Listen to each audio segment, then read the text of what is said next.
మీ business ను develop చేసుకోవాలి అనుకుంటున్నారా? మీ పరపతిని పెంచుకోవాలి అనుకుంటున్నారా? అయితే ఓకే టీవీ ద్వారా L band, aston band ad, scrolling ad, ad with voice overs, logo bug, video ads ద్వారా మీ యాడ్స్ ను పబ్లిష్ చేసుకోండి.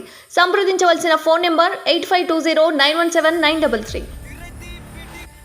ప్రైవేటు వర్సిటీల బిజినెస్ కు చెక్. బడ్జెట్ స్టేషన్లో చట్ట సవరణ బిల్లు. ఫీజుల నియంత్రణ కోసం కమిటీ. వివాదాల్లో అనురాగ్, మల్లారెడ్డి విశ్వవిద్యాలయాలు. అసైన్డ్ భూములను ఆక్రమించినట్లు ఆరోపణలు. దర్యాప్తు అనంతరం స్వాధీనం చేసుకునే ఆలోచనలో ప్రభుత్వం.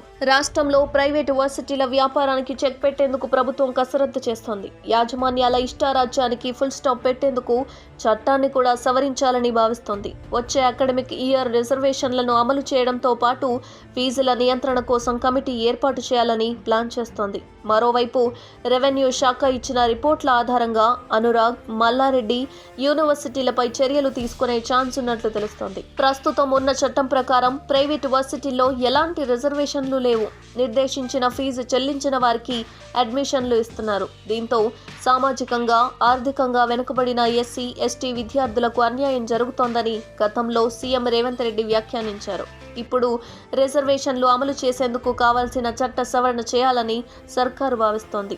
ఫిబ్రవరిలో నిర్వహిస్తున్న బడ్జెట్ సమావేశాల్లో సవరణ బిల్లుకు ఆమోదం తీసుకొని 2024 నుంచి 2025 అకాడమిక్ ఇయర్ నుంచి రిజర్వేషన్లు అమలు చేయాలని టార్గెట్ పెట్టుకున్నట్లు సమాచారం.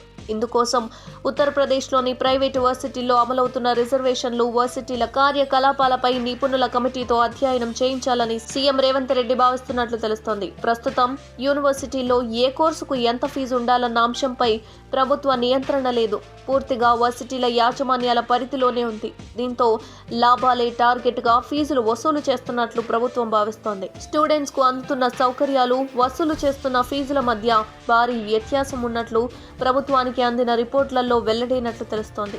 చాలా కోర్సుల్లో క్వాలిఫైడ్ టీచింగ్ స్టాఫ్ లేదని గుర్తించినట్లు సమాచారం. ప్రైవేటు వర్సిటీల ఏర్పాటుకు ప్రభుత్వం అనుమతిచ్చినప్పుడు ఫీజు నియంత్రణ లేకుండా యాజమాన్యాల ఇష్టారాజ్యానికి వదిలేసిందని విమర్శలు వచ్చినా అప్పటి ప్రభుత్వం పట్టించుకోలేదు.